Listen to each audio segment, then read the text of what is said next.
Bonsoir, chers auditeurs, chers téléspectateurs du journal Interpresse. Nous sommes là dans le cadre d'un point de presse organisé par le journal, dont le champ d'action sera concentré sur les préparatifs des journées scientifiques et culturelles qui seront organisées par la CISAM pour un besoin. Mais bien avant de rentrer dans le vif du sujet, je vais me présenter, je suis Silla Sedouba, je vais modérer ce point de presse. Et vous avez la première animatrice qui est à côté de moi qui répond au nom de Karima Ba, et le deuxième animateur c'est Keita Bakari. Donc tout au long de ce point de presse, nous allons poser des questions qui seront répondues par le président et ses deux présidents, le président de la CESAM et ses deux présidents des commissions culturelles et scientifiques. Donc, sans tarder, on va rentrer dans le vif du sujet. On va passer directement à la première question, qui sera posée par M. Keita Bakari. Ok, on vous remercie. Et avant de commencer, Interpresse souhaite les bienvenus aux différents présidents.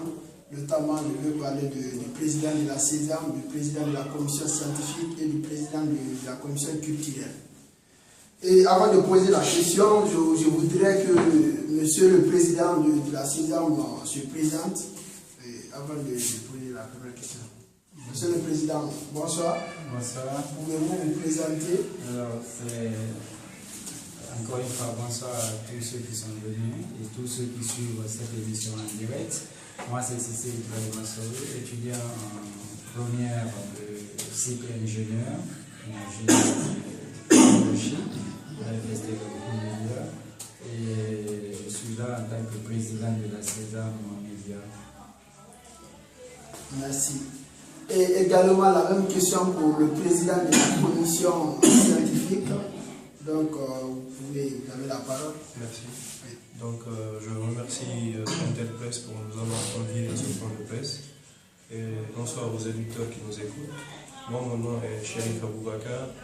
Je suis président de la commission chargée des préparatifs de la journée scientifique. Je suis masterisant en affaires internationales en première année. Merci beaucoup. Merci, M. Aboubakar Chérif. Et sans faire la répétition des questions, Monsieur le président de la commission culturelle, vous avez la parole. Bonsoir tout le monde. Moi, c'est M. Makomadou. Je suis président de la commission culturelle et je suis commercial dans une entreprise. Donc, j'ai fait avec mes études déjà. Moi, je suis commercial et c'est moi qui supervise toute la journée culturelle. Et je suis congolais.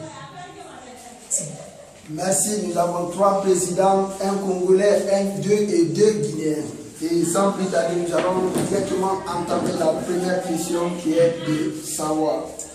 Monsieur le président de la CESAM, pouvez-vous nous parler d'une manière brève l'état dans lequel vous avez trouvé la CESAM? Alors, on va essayer d'être laconique. La première chose, c'est que je suis content que Interpresse aille jusqu'à ce niveau dans les activités des étudiants en général. C'est un chapeau pour l'institution. La deuxième chose, c'est que dans le cadre de la CEDAM, il faut reconnaître que c'est venu dans le bureau dans des conditions très difficiles. Pour faire simple, c'est que la CEDAM se trouvait dans une situation déficitaire sur tous les plans, sur le plan financier, sur le plan même et sur le plan politique. Alors, je ne sais pas si on aura le temps de débattre de tout. Pour l'instant, je voudrais me limiter là. Ok, comme vous venez de l'entendre, Monsieur le Président, il dit qu'il a trouvé la CEDAM dans une situation un peu difficile, notamment sur le plan financier, politique et relationnel. Monsieur le Président, avant d'entamer la deuxième question, je voudrais que vous reveniez sur certains points dont vous avez évoqué, notamment sur le plan financier et sur le plan politique et relationnel. Comment avez-vous pu rétablir la confiance entre la CESAM et ses partenaires? Bon, premièrement, nous sommes venus au moment où il était d'ailleurs difficile de trouver des candidatures parce que, encore une fois, personne ne voulait prendre la charge d'une institution qui était endettée à plus de 3 000 dirhams. c'est une exception, bien sûr. Et l'autre chose, c'est que personne n'avait espoir qu'il pourrait être remboursé des créanciers, bien entendu.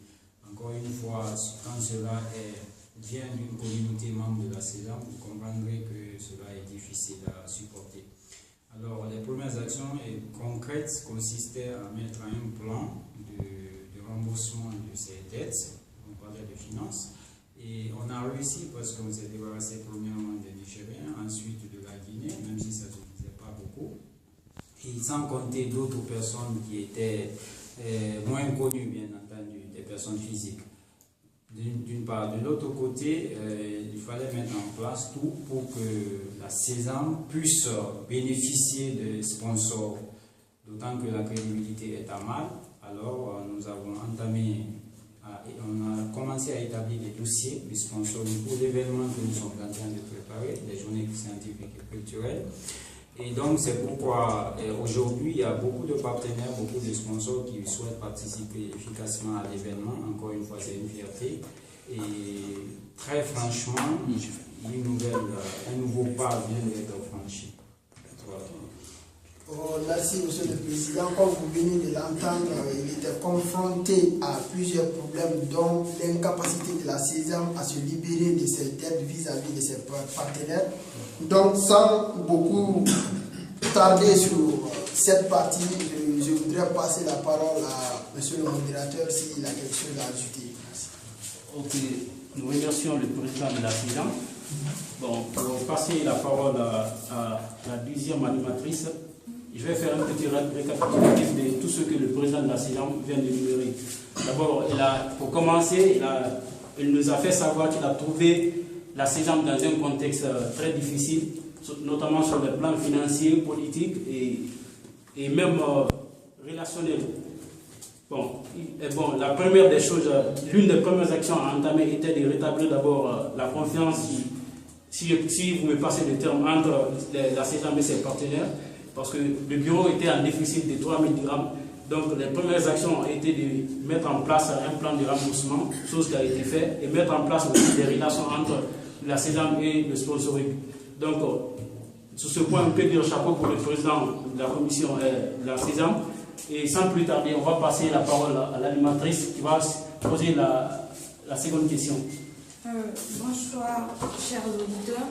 Ce n'est pas pour faire une tautologie, mais je voudrais remercier le président de la CESAM et ses deux présidents des commissions qui sont bien entendu la commission scientifique et culturelle pour leur déplacement. Et je voudrais poser une question. Ma question est la suivante. Au-delà des activités classiques des journées scientifiques et culturelles, quelles sont les nouveautés que la CESAM a pu mettre en place pour cette année? Bon. Merci beaucoup, mademoiselle Karima, pour cette question. D'abord, il faut reconnaître que nous avons nécessairement besoin de donner un nouveau souffle aux activités en général de la CESAM. Nouveau souffle dans le sens d'abord de l'organisation. Il est à remarquer que si nous avons eu la chance, le privilège d'avoir ce point de presse, cela dépend aussi de l'organisation. Donc la première innovation, c'est l'organisation. Vous avez à côté de moi les deux présidents des deux commissions. C'est déjà beaucoup, on n'a pas l'habitude de voir tout ça. Et la deuxième chose, c'est la diversité des activités scientifiques. On a voulu valoriser les activités scientifiques cette année. Remarquez que depuis le début de notre mandat, toutes les activités sont orientées vers le côté académique ou scientifique. Ne serait-ce que la conférence, la journée d'intégration qui a été organisée, sans soirée d'ensemble d'ailleurs, il faut le reconnaître, presque. La deuxième chose, c'est la journée mondiale de la femme. Encore une fois, il faut poser des questions de mobilisation. Et la troisième, c'est la journée scientifique que nous voulons à tout prix réussir, mais autrement. Donc, en gros, voici la première innovation. Voilà la première innovation qu'on a entamée, l'organisation. La deuxième chose qui est activité, c'est le forum de l'ouverture et des perspectives africaines et marocaines, le FOPA, première édition, que nous entamons dès le début du mois de juin, Inch'Allah. Et bien, donc, ça sera une première encore dans la CESAM de l'immédiat. Merci.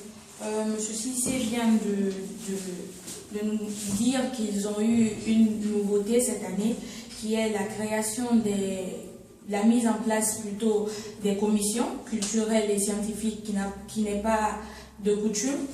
Et je voudrais savoir quelles sont les stratégies qui ont été élaborées par ces commissions pour la réussite de ces journées scientifiques et culturelles.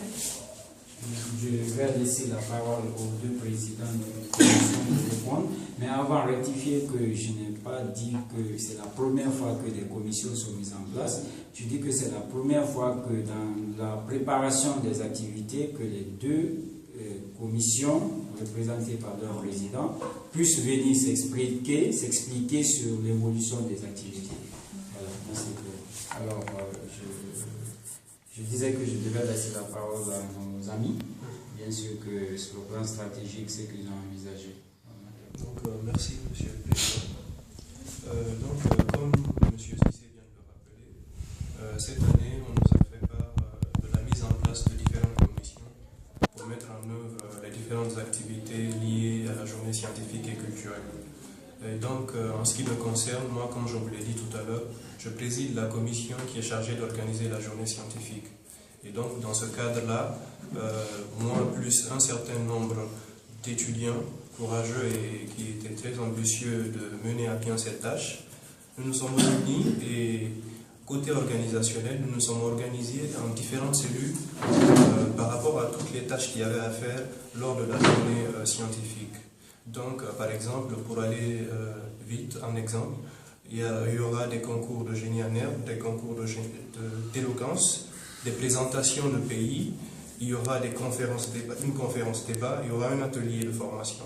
Donc, pour toutes ces activités, ce que nous avons fait au sein de cette commission, c'est que nous nous sommes répartis en différents groupes qui devaient s'occuper de toutes ces tâches-là, particulièrement, pour travailler en symbiose et pour travailler efficacement. Et donc, chaque petite cellule avait quelqu'un à la tête ou deux personnes qui étaient chargées de mener à bien les différentes tâches. Et nous avions des réunions chaque semaine, nous avions au moins 2 réunions par semaine. Et pendant ces réunions, chaque cellule devait faire le point sur ses activités. Et donc, à ce niveau, on recueillait les difficultés, les écueils dans chaque cellule et nous trouvions un consensus au sein même de la commission pour régler ces problèmes-là. Et nous remettions à chaque réunion des objectifs à atteindre. Donc, c'est comme ça, pas à pas, pour aller brièvement, que nous avons mis en place des stratégies pour travailler. Et je pense qu'ici, on peut dire aujourd'hui que ça va mieux. Merci. Ok, on remercie le président de la CESAM encore une fois et le président de la commission scientifique. Donc, au sortir de ces deux questions, on peut retenir que l'une des innovations apportées par ce bureau, c'est la question de savoir, la question qui se matérialise ici, c'est-à-dire la présence de ces deux présidents des commissions culturelles et scientifiques, chose qui est en tout cas une nouveauté par rapport aux organisations des précédents CESAM. Bon, encore l'une des nouveautés, c'est quoi? C'est que la journée, au-delà des journées culturelles et scientifiques, il y a un forum qui est prévu dans le plan d'action de monsieur le président de la commission de la CESAM. Et en plus de ça, le fait de décentraliser en fait les activités, c'est-à-dire responsabiliser les deux présidents des commissions scientifiques, constitue aussi l'une des nouveautés apportées par le bureau du président de la CESAM ici présent. Donc sans plus tarder, on va encore passer la parole au premier animateur. Certainement qu'il y aura d'autres questions à poser. Et avant de passer à la troisième question, je voudrais revenir sur certains points. À rappeler d'abord que nous avons en face de nous la CESAM qui est la confédération, c'est-à-dire l'association qui regroupe en son sein plusieurs communautés. Je voudrais savoir, monsieur le président de la CESAM, votre source d'inspiration. Est-ce que c'est dû à la diversité culturelle des différentes communautés ou bien c'est une inspiration personnelle? En ce qui concerne bien sûr les nouveautés apportées cette année. Bon, la première chose qu'il faut dire, merci M. Guetta pour la question, la première chose qu'il faut dire c'est que il y a à la base de tout l'engagement qui est d'abord personnel. Et si l'engagement est personnel, le succès sera au rendez-vous. Encore une fois, tout ce qui pourrait aider les étudiants subsahariens ici au Maroc, l'ensemble de ces étudiants et stagiaires africains et étrangers au Maroc, doit être notre préoccupation en tant que Sésame. Donc, on n'est pas assis, on ne dort pas presque.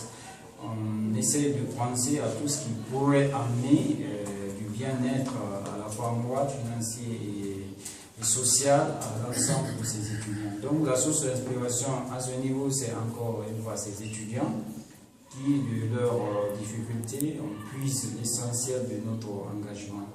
Voilà. Vous venez de l'entendre, ces sources d'inspiration, ils ne cherchent pas ailleurs, il a ces sources en face, qui sont les étudiants même de Mohamedia, c'est-à-dire les membres de la Sésame, qui est la confédération qui coiffe toutes les associations à Mohamedia. Et sans plus tarder, nous allons passer la parole au président de la commission culturelle pour donner sa stratégie, la stratégie qu'il a adoptée pour la réussite de la journée scientifique et culturelle. Donc, merci mon frère Guetta. Donc, en ce qui concerne la commission culturelle, donc les stratégies qui ont été élaborées jusqu'à présent, tout d'abord, on a commencé par des réunions. Et tous les 2 jours dans la semaine, on faisait des réunions, ici même, à la chef de cet appartement. Donc, les réunions duraient 2 heures du temps pour élaborer un plan d'action pour pouvoir mettre au point une stratégie normale pour pouvoir conclure cette journée culturelle. Et aujourd'hui, nous sommes sur le point, on est en train de faire des répétitions par rapport à la journée culturelle. Et malheureusement, on a eu à rencontrer quand même des problèmes aussi par rapport aux bailleurs aussi. Là, on faisait aussi des répétitions au niveau de tout ce qui était musique, tout ce qui était ballet d'ouverture. Et on a trouvé maintenant un endroit qui est vers Riyad Salam. Donc aujourd'hui, on mène vraiment notre commission à bien. Voilà. Et dans la commission culturelle, on a mis au point 3 comités. Donc on a le premier comité qui s'en charge de l'élection Miss et Master. Pour moi, c'est une innovation cette année, c'est parce que l'année dernière, il y avait le Master. Et par rapport au comité, le deuxième comité, c'est le comité feuille de camp, plus soirée. Donc pour le comité feuille de camp, ça va se jouer le feuille de camp, ça sera le vendredi, le 25, vers la Corniche. On a déjà trouvé l'endroit. Et pour la soirée, ça sera au Opéra, donc ça sera le 26, donc après la journée culturelle. Et par rapport au comité cérémonie d'ouverture, donc qui dit cérémonie d'ouverture dit ballet d'ouverture, plus un sketch. Voilà. Actuellement, pour ce qui concerne les répétitions, ça se passe vraiment dans les bonnes conditions. Et donc aujourd'hui, avec toute la commission, donc on est en train de travailler à bien pour mener à bien cette commission culturelle. Et merci, comme vous venez de l'entendre, ça n'a pas été du tout facile pour le président de la commission culturelle au début. Mais avec le courage et l'engagement, tout finit par aller bien, ce qui a été son cas. Donc je vais passer la parole au modérateur s'il a quelque chose à ajouter. Bon, de passage encore, je remercie le président de la commission culturelle qui quand même essaie de se battre pour donner sa propre signification à l'événement malgré les difficultés rencontrées sur le terrain. Donc pour encore faire un petit récapitulatif en ce qui concerne la source d'inspiration personnelle de monsieur le président de la Sésame, il a mis l'accent sur l'engagement personnel, chose qui est très très importante parce que l'engagement, c'est grâce à l'engagement qu'on peut parvenir à nos fins. Et sa deuxième source d'inspiration, quand même, il faut encore le signaler, c'est l'ensemble des étudiants. Parce que nous savons que la Sésame, les principaux membres de la Sésame sont des étudiants. Donc, c'est dans ces étudiants-là que monsieur le président de la Sésame puise son inspiration. Donc, arrivé à cette question, on va faire une petite pause d'1 minute environ, le temps pour nous inviter de souffler, et on reprend juste après. Je vous remercie.